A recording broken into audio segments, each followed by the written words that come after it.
Hi, at the age of 23, I was jobless for many months. Uh, in the church in Kuala Lumpur, and uh, the church rented at a shop at the upper floor. They rented one for those who were jobless, and during the time was uh, during the recession, right? Many people lost their job, and so I stayed there for free, but accommodation free, but food you have to trust God. So I was jobless, and that's another story altogether.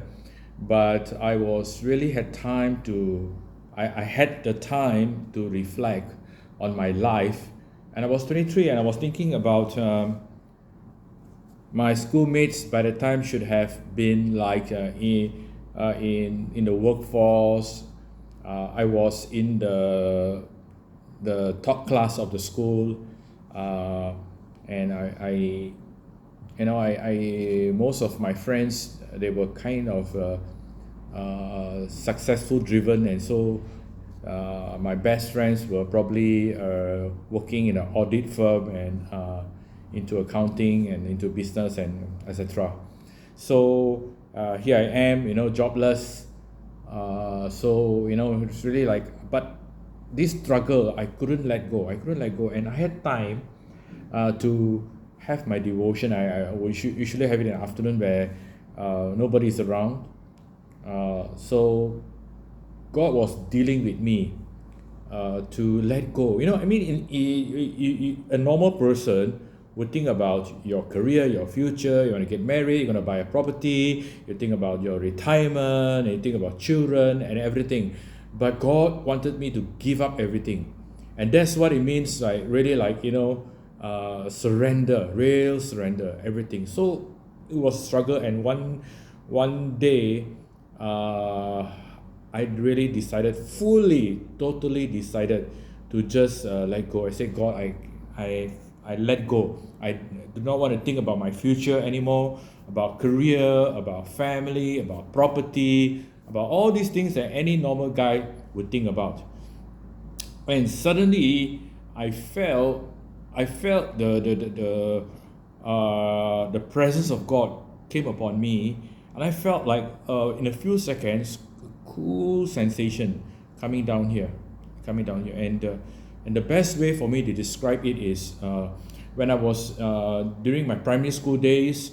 Every Saturday morning, we will go very early to school because we have the field to ourselves, the school field to ourselves to play football, and we will start maybe 6:30, 7:30 in the morning, and we will play until maybe 8:30, 9 when the sun is up and it's hot, and there's no time to indicate when we should finish, playing football, but almost every time, right? One person has to decide that we are okay with this, and we finish, and that person will start running to the school toilet. From the school field to the school toilet, he start running, and everybody will chase after him. You know why? Because at the school field, at the school toilet, there's only one running water pipe. There's one pipe running water, and if you are there first, you can, when you switch on the tap and you drink the water, it's a cool running water. And you just enjoy the cool water, and it will run down your lips, into run down here to your shoulder. That cool sensation that I felt, and I realized that was from the river of life in heaven. I cannot explain to you. You don't ask me why, how I knew that, but I knew that there was a peace of God from the river of life in heaven. And that was what I experienced in a few seconds. And in relation to this, many, many, many years later, in another church, I was in a prayer meeting, and I had this vision. Okay, I do not know whether it's a vision or I'm there, right? The river of life in heaven. I saw a river, clear water, and I saw at the stream were rocks, and every rock has a meaning. It has a truth and a message. So I really believe that in heaven everything is alive. Okay, and the word life, you will experience a real, true, authentic, full dimension, fullness of life in heaven. Everything is life, even the trees, the whatever that it is. So the river of life in heaven. So if you are in the teaching and preaching ministry, uh, you know, there are so much resources in heaven for us to deliver, to minister here. Why would you want to depend on your own effort to get a message or to study something? Let God reveal to you. Let God give that life, in that message, in that truth.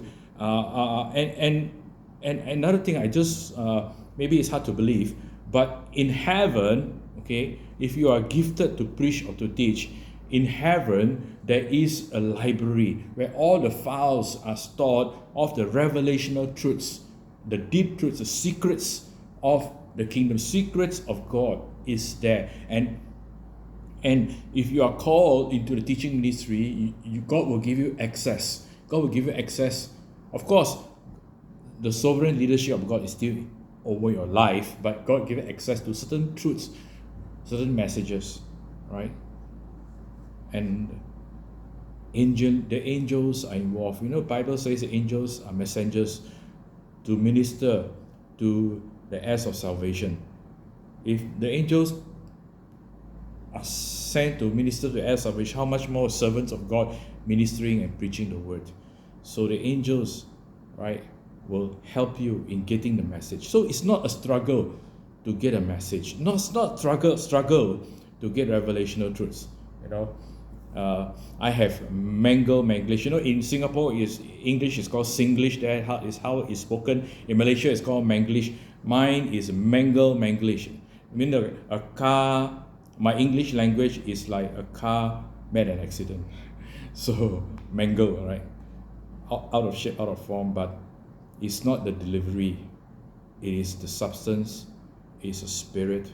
It's the message that will bless you. Amen.